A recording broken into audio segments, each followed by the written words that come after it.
जो काम सलमान अली आगा नहीं कर पाए, उनकी टीम नहीं कर पाई, वो इंग्लैंड के रेहान अहमद पाकिस्तान के लिए कर गए। पाकिस्तान की उम्मीदें इंग्लैंड पर टिकी थी, क्योंकि इंग्लैंड अगर न्यूजीलैंड को हराएगा तभी पाकिस्तान के लिए सेमीफाइनल में जाने की उम्मीदें जिंदा रहेंगी। और अब न्यूजीलैंड को इंग्लैंड ने इस मुकाबले में हरा दिया है और पाकिस्तान के सामने अब एक आखिरी मौका है कि अगर आपको सेमीफाइनल में जाना है तो श्रीलंका को हराना नहीं है, सिर्फ श्रीलंका को आपको कंडीशंस के साथ हराना है। या तो 64 रन से हराइए अगर आप उनसे रन चेज करा रहे हैं तो, या तो अगर आप रन चेज कर रहे हैं तो आप 13.1 ओवर से पहले रन चेज कर लीजिए, चाहे जो भी टारगेट हो, तो आपके लिए मामला बन जाएगा। लगभग इसी के आसपास का इक्वेशन बन रहा है, लगभग 64 रन या 13.1 ओवर में रन चेज कर लीजिए। पाकिस्तान की बल्लेबाजी पर बड़ा दबाव होगा, कैंडी के मैदान पर यह मुकाबला खेला जाएगा पाकिस्तान और श्रीलंका के बीच। वहां पर पाकिस्तान के पास एक आखिरी उम्मीद होगी कि इस ग्रुप की नंबर 2 टीम बनकर सेमीफाइनल में क्वालिफाई कर जाइए। पाकिस्तान को किस्मत का साथ मिल चुका है, कुदरत के निजाम की जो बात करते हैं, लगभग अब उस दिशा में थोड़ी सी तो किस्मत बढ़ चुकी है। अब बचा खुचा काम खुद पाकिस्तान की टीम को करना पड़ेगा। सलमान अली आगा की टीम जो अभी तक नहीं कर पाई थी अपने दम पर, अब एक आखिरी मौका है सेमीफाइनल से पहले। श्रीलंका को श्रीलंका में हराइए, इस कंडीशन के साथ हराइए जो भी आपको हमने बताई कि लगभग 64 के आसपास से रन से हराइए, या तो 13.1 ओवर में टोटल चेज कर लीजिए। लेकिन क्या पाकिस्तान की टीम ये कर पाएगी? जिस तरीके से सलमान अली आगा की कप्तानी बिल्कुल खराब चल रही है, क्या वो 64 रनों के मार्जिन से लगभग हरा पाएंगे? या जिस तरीके से उनकी बल्लेबाजी लगातार बड़े स्टेज पर फेल हो रही है, क्या वो इस रन चेज को कंप्लीट कर पाएंगे? लेकिन फिलहाल इस मुकाबले में इंग्लैंड की बात करें, क्योंकि इंग्लैंड एक कमाल के टच में दिखाई दे रही है। ग्रुप स्टेज में नेपाल से फंसते हैं, इटली इनको परेशान करती है, ग्रुप स्टेज में इंग्लैंड की टीम फंसी फंसी नजर आती है। लेकिन इसके बाद आपने देखा किस तरीके से उन्होंने सुपर 8 स्टेज में श्रीलंका को हराया, इंग्लैंड को हराया और आज न्यूजीलैंड को हराया। जब इस मुकाबले में लगे हुए थे, पीछे लगे हुए थे, वहां से जाके इस मुकाबले को जीत लेते हैं। 18 गेंदों में 43 रन चाहिए होते हैं। विल जैक्स इनके सबसे कमाल के परफॉर्मर इस पूरे टी20 वर्ल्ड कप कैंपेन के हैं, जो कि क्रीज पर थे, लेकिन आज अपने टी20 वर्ल्ड कप का पहला मुकाबला खेल रहे रेहान अहमद ने कमाल की कैमियो पारी खेली और इंग्लैंड को इस मैच में जीत दर्ज करा दी है। 18 गेंदों में 43 रन चाहिए थे, वहां तक इंग्लैंड इस मुकाबले में पीछे लगा हुआ था। मिस सैटनर तेज गेंदबाजों का इस्तेमाल बिल्कुल नहीं कर रहे थे, स्पिनर्स के साथ गए थे और हैरी ब्रूक ने भी यही किया था, क्योंकि कोलंबो के प्रेमदासा में स्पिनर्स को परचेज अच्छा मिल रहा था, गेंद फंस रही थी, रुक रही थी, बल्लेबाजी आसान नहीं थी। ऊपर से इंग्लैंड की बल्लेबाजी कोलैप्स भी कर गई थी। एक वक्त पे लग रहा था कि न्यूजीलैंड इस मुकाबले को आसानी से अपनी पकड़ में रखेगा और आराम से क्वालिफाई कर जाएगा सेमीफाइनल के लिए, और पाकिस्तान बिल्कुल पूरे सिनेरियो से बाहर है। लेकिन रेहान अहमद आते हैं बल्लेबाजी करने, पाकिस्तानी मूल के खिलाड़ी हैं और उन्होंने पूरा सिनेरियो ही बदल दिया। हाल फिलहाल की उनकी फॉर्म भी अच्छी लगी हुई है, गेंदबाजी में विकेट भी लेकर गए, लेकिन आज चर्चा उनके बल्लेबाजी की होगी। विल जैक्स के ऊपर सारा दारोमदार था कि भाई आप इन फॉर्म बल्लेबाज हैं, आप इंग्लैंड को ये मैच जिताइए, बट रेहान अहमद ने कहा कि विल जैक्स इन फॉर्म बल्लेबाज होंगे जरूर, लेकिन आज मेरे प्लान्स कुछ और हैं, और कमाल की बल्लेबाजी करके गए। 18 में 43 का इक्वेशन था। गलती से कप्तान सैटनर ने ओवर दे दिया ग्लेन फिलिप्स को। देखिए ग्लेन फिलिप्स पार्ट टाइमर गेंदबाज अब न्यूजीलैंड के लिए रहे नहीं है, वो उनके लिए फुल टाइम गेंदबाज बन चुके हैं। बल्लेबाजी तो वो करते ही करते हैं, लेकिन आज हो गई गलती। शायद वो गेंदबाजी वाला जो एक्सपीरियंस या जो अनुभव चाहिए आपको, कब अराउंड द विकेट गेंदबाजी करनी है, कब ओवर द विकेट गेंदबाजी करनी है, वहां पर थोड़ा सा मसला फंस गया। ब्रॉडकास्टर्स भी इस पर चर्चा कर रहे थे, क्या अपनी साइड बदलकर वहां पर ग्लेन फिलिप्स गेंदबाजी कर सकते थे, लेकिन उस ओवर में 22 रन पड़ते हैं। विल जैक्स आड़े हाथ लेते हैं, रेहान अहमद एक स्टेप आउट करके कमाल का छक्का लगाते हैं। फिर इक्वेशन आता है 12 गेंदों में 21 रनों का, और उसके बाद सैटनर को भी रेहान अहमद नहीं छोड़ते। सैटनर जो अच्छी गेंदबाजी कर रहे थे, उनको भी एक रिवर्स स्वीप मारते हैं, उस पर चौका बटोरते हैं, एक छक्का भी उनके ओवर में मारते हैं, और वहां से फिर आखिरी ओवर में कुछ चंद रन चाहिए थे और फिर विल जैक्स ने चौका मारकर टीम को जीत दर्ज करा दी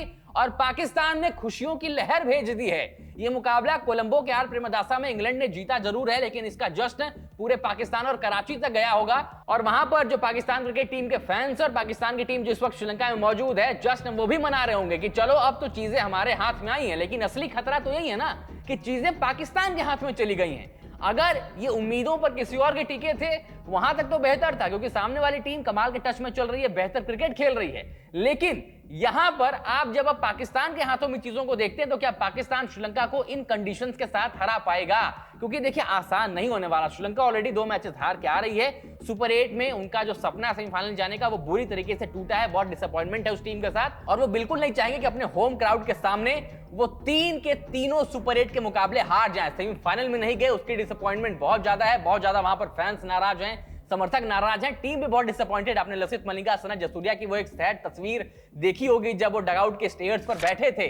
आखिरी मुकाबला वो चाहेंगे कि चलो कम से कम एक मुकाबला तो जीते, कम से कम आप एक मुकाबला जीतकर फैंस को कुछ तो देना चाहेंगे। लेकिन पाकिस्तान वहीं ये सोच रहा होगा कि चलो हम कैसे तैसे बने हुए हैं, तो अब इस कंडीशन के साथ हमें इस रन चेज को, या रन चेज नहीं कर रहे डिफेंड कर रहे हैं, तो उसको उन कंडीशंस के साथ हमें डिफेंड करना है। पाकिस्तान की उम्मीदें इस T20 वर्ल्ड कप में जिंदा हैं। पाकिस्तान सेमीफाइनल खेल सकता है, लेकिन उसके लिए वो जो कंडीशंस हैं, आपको इतने मार्जिन लगभग 64 रनों से हराना पड़ेगा, या तो 13.1 ओवर में आपको चेस करना पड़ेगा। मतलब लगभग 7 ओवर से पहले अगर आप रन चेस कर लेंगे तो आप सेमीफाइनल खेलेंगे, क्योंकि नेट रन रेट पर सारा मामला फंसेगा। देखिए पाकिस्तान के लिए सिर्फ जीत जरूरी नहीं है। जीत तो आपको अगर मिलेगी तो वो तो 3 पॉइंट्स तक लेकर जाएगी, लेकिन आपको सेमीफाइनल में जाने के लिए नेट रन रेट पर जब मामला फंसेगा तो वहां पर आप कहेंगे कि नहीं भाई, इतने मार्जिन तक या यहीं तक हमें श्रीलंका को रोकना है और इस तरीके से मुकाबले जीतने हैं। तो अब देखना दिलचस्प कि क्या पाकिस्तान ये कारनामा कर पाएगा। क्या पाकिस्तान 2026 T20 वर्ल्ड कप का सेमीफाइनल खेल रहा है या नहीं खेल रहा है, और अगर खेल रहा है तो फिर इनका मुकाबला मोस्ट प्रोबेबली खेला जाएगा साउथ अफ्रीका की टीम के साथ। और भारतीय टीम अगर सेमीफाइनल में जाती है तो वानखेड़े के मैदान पर उनके सामने होगी इंग्लैंड की टीम, वही इंग्लैंड जिनको 2024 के सेमीफाइनल में हमने बुरी तरीके से हराया था। तो इक्वेशन लगभग अब साफ नजर आ रही है।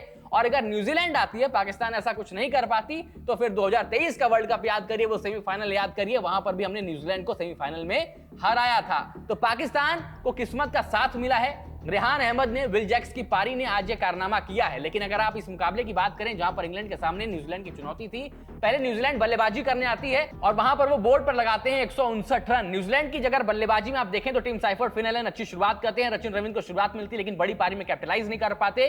ग्लेन फिलिप्स मिडिल ओवर्स में रोटेशन का काम अच्छा करते हैं, लेकिन मार्क चैपमैन जल्दी सस्ते में निपट जाते हैं। और उसके बाद जब फिनिश करने की बारी आती है तो आज न्यूजीलैंड उसी अपने जाल में फंस गई जिसकी चर्चा हम लगातार कर रहे थे। डैरेल मिचेल 8 गेंदों में 3 रन बनाकर जाते हैं और पोस्ट मैच इंटरव्यू में कप्तान सैटन ने कहा है कि अगर हमारे पास यहां पर बोर्ड पर 170-175 होते तो शायद आज हम एडवांस कर चुके होते सेमीफाइनल में, हमें कल का मुकाबला देखने की जरूरत ना पड़ती। इसमें गलती किसकी है? इसमें गलती डैरेल मिचेल को इतना नीचे बल्लेबाजी कराने की है। हम लगातार यही चर्चा कर रहे थे कि डैरेल मिचेल आपके लिए नंबर 5-6 के बल्लेबाज नहीं है। जितना उनका बैटिंग ऑर्डर में आप डिमोशन करेंगे, न्यूजीलैंड गेम में उतना पीछे जाएगी। और आज यही हुआ, 8 गेंदों में मात्र 3 रन, उसके बाद आउट भी हो गए।